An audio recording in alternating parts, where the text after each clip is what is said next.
अस्सलामुअलैकुम। उर्दू डिस्कवरी के मुअज़्ज़िज़ ख़वातीन व हज़रात, आज हम अपने वीडियो में बताएंगे कि सल्तनत उस्मानिया का खात्मा कैसे हुआ। वीडियो शुरू करने से पहले इस काफ़िले में शामिल होने वाले नए दोस्तों से दरख्वास्त करेंगे कि वो पहले हमारे चैनल को सब्सक्राइब और साथ मौजूद बेल आइकन को दबाएं। मुअज़्ज़िज़ सारिफीन, खिलाफत उस्मानिया ने एक इत्तेफाक से जन्म लिया। 1270 में तुर्कों का एक कबीला शाम जा रहा था। कबीले का सरदार अर्तगरल था। ये लोग एंगरा के करीब पहुंचे तो शहर के आसपास में जंग हो रही थी। अर्तगरल ने जंग में एक फरीक को हारते हुए देखा तो वो हारते हुए लश्कर की मदद के लिए मैदान में उतर गया।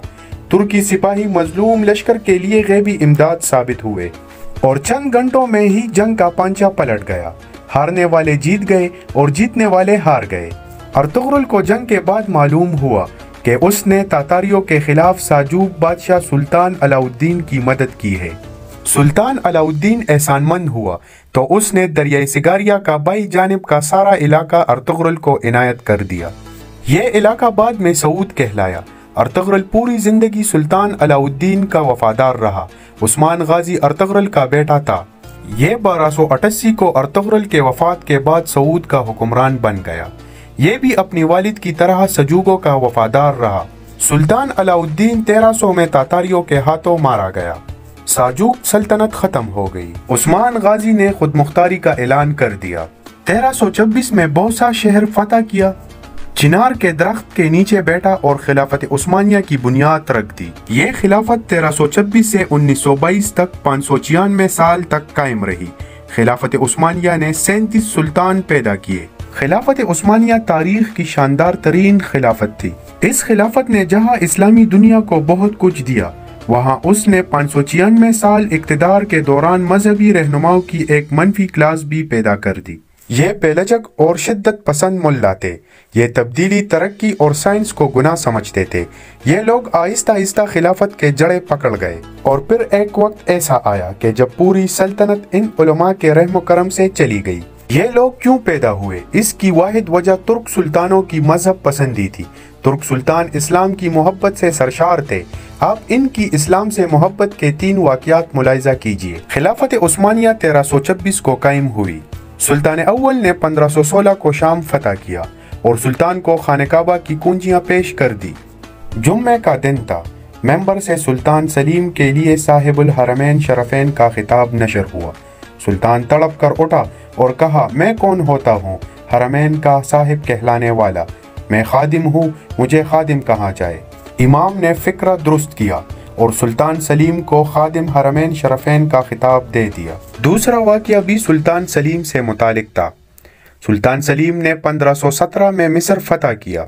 अब्बासी बादशाह सलीम अब्बासी इस्तांबुल आया और सुल्तान सलीम को नबी करीम सल्लल्लाहु अलैहि वसल्लम की तलवार मुबारक पेश कर दी।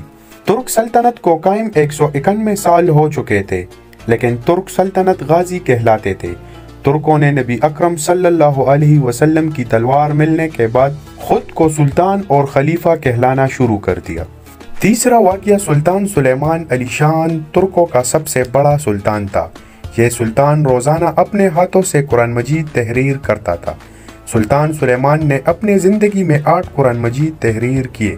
सुल्तान सुलेमान ने खाने काबा की अस्तरनों की तामीर भी करवाई और मौलाना रोम का मिज़ार भी बनवाया। तुर्कों की इस्लाम से इस मोहब्बत से मजहबी तत्वों ने नाजायज़ फ़ायदा उठाया। ये मजबूत होते गए, यहाँ तक के खलीफा से ज़्यादा तगड़े हो गए। ये लोग इस कदर मजबूत थे कि दुनिया में 1370 में प्रिंटिंग प्रेस इजाद हुआ। सुल्तान मुराद ने 1587 में पहला छापाखाना लगाया।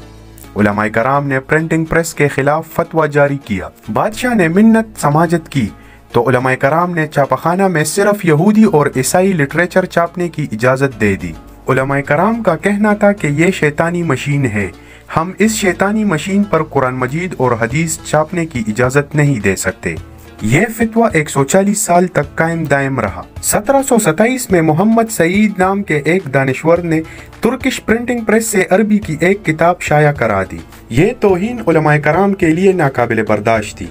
कुफर के फतवे जारी हुए। मुल्क भर में हंगामा हुआ। सुल्तान अहमद को बरतरफ कर दिया गया। वजीर आजम मोहम्मद इब्राहिम और नेवल चीफ मुस्तफ़ा पाशा को हलाक कर दिया गया। اور کتاب شائع کرنے والے محمد سعید اور اس کا والد محمد فیض قبرص بھاگنے پر مجبور ہو گئے۔ سلطان سلیم 28واں سلطان تھا۔ سلطان سلیم فوج کو جدید خطوط پر استوار کرنے کی غلطی کر بیٹھا۔ پرانے فوج نے علماء کرام کے ساتھ مل کر اتحاد بنایا اور سلطان سلیم کو قتل کر دیا گیا۔ سلطان محمود ترکی کا 30واں سلطان تھا۔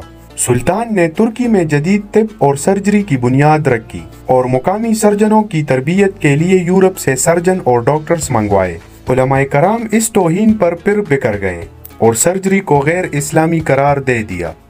چچک کی ویکسین ایجاد ہوئی اور سلطان نے بچوں کو چچک سے بچاؤ کے ٹیکے لگوانا شروع کیے تو علماء نے اس ٹیکے کو کافرانہ عمل اور قدرت کے معاملات رکاوٹ قرار دیا۔ سلطان محمود نے ملک میں سٹیم انجن سے چلنے والی کشتی اور پینٹ کوٹ متعارف کروائے اور ملک کے پہلے اخبار کی بنیاد رکھی گئی۔ اس کے خلاف بھی پورے ملک میں مظاہرے شروع کر دیے گئے۔ سلطان عبد المجید نے ملک میں عدالتی اور مدارس کی جگہ اسکول، استنبول یونیورسٹی، غیر مسلموں کو برابری کے حقوق دینا شروع کیے تو وہ بھی مذہبی طبقوں کے ہاتھوں یرغمال بن گئے۔ 1860 سے 1870 میں جب انگریز ہندوستان کو تاج برطانیہ کا باقاعدہ حصہ بنا رہے تھے تو ترک علماء کرام اس وقت لغت سے جمہوریت، وطن اور آئین جیسے الفاظ نکلوانے کے لیے سلطان پر دباؤ ڈال رہے تھے۔ جب فرسٹ ورلڈ وار شروع ہوئی تو ترکی میں حالات یہ تھے: سلطان نااہل تھے، بیوروکریسی کرپٹ تھی، معاشرہ بے حس تھا اور علماء کرام باطرفہ تھے۔ ترک سلطنت کو آپس میں تقسیم کر رہا تھا، جبکہ مولوی حضرات ایک دوسرے کو کافر کافر کہہ رہے تھے۔ مسجدوں کے اندر لڑائی ہوتی تھی اور ایک طبقے کے طالب علم دوسرے طبقے کے طالب علم سے ہاتھ تک نہیں ملاتے تھے۔ علماء ایک دوسرے کی داڑیاں کھینچتے تھے۔ اس سلسلے کے دوران عطا ترک مصطفیٰ کمال پاشا کا ظہور ہوا۔ مصطفیٰ کمال پاشا یونان کے علاقے میں پیدا ہوئے۔ یہ مدرسے کے طالب علم رہے تھے، یہ فوج میں بھی رہے تھے، بیوروکریسی کو قریب سے دیکھا تھا اور آخر میں سلطان کے محل اور شبینہ سرگرمیوں سے بھی آگاہ ہو گئے۔ کمال اتا ترک کے پاس اس وقت دو آپشن تھے: اس سسٹم کو یوں کا یوں چلنے دیتے تو ترک ختم ہو جاتے، یورپ ترکی کو آپس میں تقسیم کر لیتا اور علماء کرام اسلامی ممالک میں نقل مقامی کر جاتے اور بیوروکریس یورپ کے مختلف شہروں میں نکل جاتے۔ دوسرا آپشن یہ تھا کہ اتا ترک ترکیوں کو بچا لیتا۔ کمال اتا ترک جانتے تھے کہ ہم نے اگر ترکی کو بچانا ہے تو ہمیں خلافت، مذہب اور سسٹم کی قربانی دینا ہوگا۔ وہ یہ بھی سمجھ گئے تھے کہ یورپ کی معاشرتی اپروچ اور ترقی کا وی پی درست ہے اور ہم نے اگر پرسکون معاشرہ بنانا ہے تو پھر ہمیں ملک میں یورپ جیسے اصلاحات کرنے ہوں گے، ہمیں معاشرے کو کھولنا ہوگا، ملک میں تعلیم، سائنس اور انصاف کی جدید ترین نظام نافذ کرنے ہوں گے۔ اتا ترک آگے بڑھے، فوج کو پرعزم کیا، قوم کو یورپی طاقتوں کے خلاف کھڑا کیا اور اس طرح یورپی حملہ پسماندہ ہو گئے۔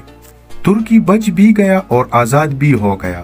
اتا ترک نے 23 اپریل 1920 کو نئی ترکی کی بنیاد رکھ دی، خلافت کے خاتمے کا اعلان کیا اور جمہوری ترکی بنایا۔